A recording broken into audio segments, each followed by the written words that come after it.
How many of you know what a volcano is? Now, how many of you know the difference between a supervolcano and a volcano? That's what I thought. There was a lot less of you that knew what a volcano is versus a supervolcano. The difference between a volcano and a supervolcano is the amount of material it erupts and how they are formed. A supervolcano is a mega caldera which is formed by the collapse of a volcano into itself, making a large crater. And a caldera collapse is usually triggered by the emptying of the magma chamber beneath the volcano as a result of a volcanic eruption. Another difference is how much material is erupted.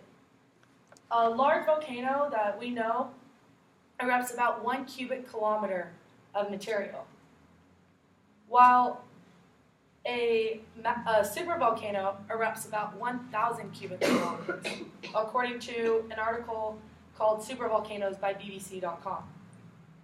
To put into perspective, the most destructive volcano the U.S. has ever experienced, Mount St. Helens in Washington, isn't even considered a supervolcano. According to Mary Bagley, a Life Science contributor, over 185 miles of roads and 15 miles of railroads were damaged. Now imagine what a supervolcano can do. The first national park in the world, and one I've been to multiple times, Yellowstone National Park, takes place on top of a supervolcano that is way past due for eruption. It has erupted 3 times before, causing the largest caldera on the continent. The eruptions were 700, 2,500, and 6,000 times larger than Mount St. Helens. In this speech, I'll give you a little information about Yellowstone Park, the different forms of activities the supervolcano shows on the surface, and the effects that the supervolcano erupts again. According to Yellowstone National Park, the park is 2,219,789 acres, larger than Rhode Island and Delaware combined. It has one of the world's largest petrified forests and has over 290 waterfalls. The park is also home to 1,100 species of native plants, 7 species of ungulates, so bison, moose, elk, longhorn, and two species of bear, one of them being grizzly, and my favorite. 67 other animals, 322 species of birds, and 16 species of fish. The park has millions of followers each year, and me and my family being one of them. Yellowstone has 8 visitor centers and thousands of miles of trails and hikes for people to see all the park has to offer. Although the wildlife is like no other, the volcanic and thermic features are the coolest part of the park.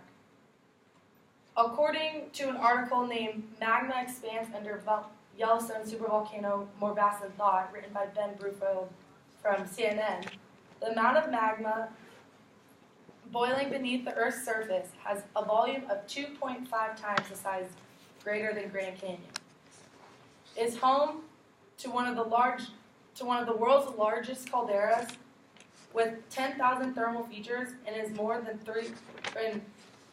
300 geysers. The 3 volcanic eruptions that formed the first caldera 2.1 million years ago, and the most recent one was 600,000 years ago. According to Yellowstone.net, molten rock resides as little as 2 to 5 miles below the surface, and heat from the volcanic activity makes its presence known by heating groundwater and creating the thermal temperatures we now see. According to CNN.com, in 2003, ground temperatures rose enough to dry out geysers and boil the sap in the trees, causing the petrified forests. A few inches underneath the surface, thermometers recorded a temperature of 200 degrees Fahrenheit, nearly hot enough to boil water. The 4 basic types of thermal features present in the park are geysers, hot springs, fumaroles, and mud pots. Because the whole park is on top of thermal heat, there will be times that it breaks through the earth and form another thermal feature. There's even times that it's so hot it melts through roads and asphalt, as you can see in this photo is my brother walking past, that they have to block off so people don't burn themselves. What's crazy to think about is all this activity is from the active volcano beneath Earth's surface and is building with more and more pressure. We see the activity of the supervolcano, but what does this really mean? What will happen when it fully erupts? According to a study published in August of 2014 by AGU Publications, they conducted a study of the effects of a 3-day eruption, a week eruption, and a month-long eruption. The amount of ash that would erupt would create a cloud into the air that would expand more and more as the longer the eruption. They also predicted the thickness of the cloud depending on the time of year. Here's a graph of the thickness of the cloud of the 3-day eruption.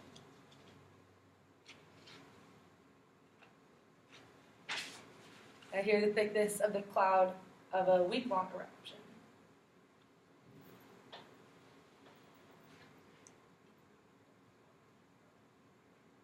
And here's the thickness of the cloud of a month-long eruption.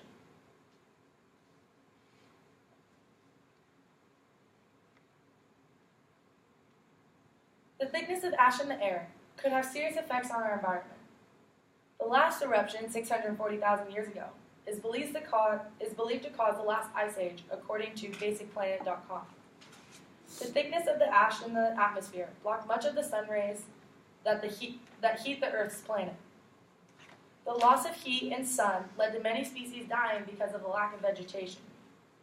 From the same article, they stated another supervolcano explosion in Indonesia about 74,000 years ago.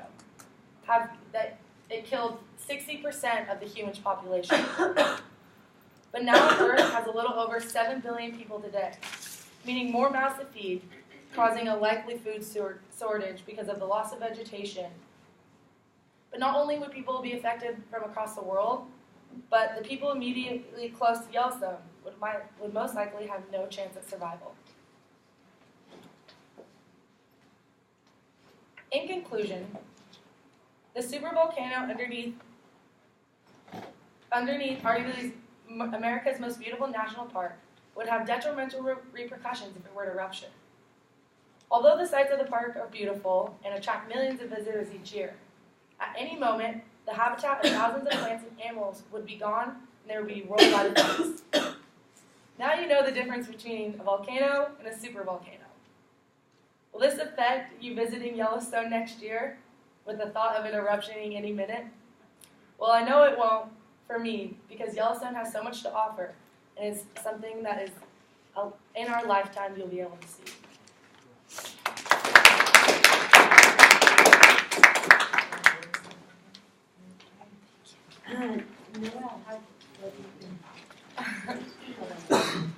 Here, I can do it.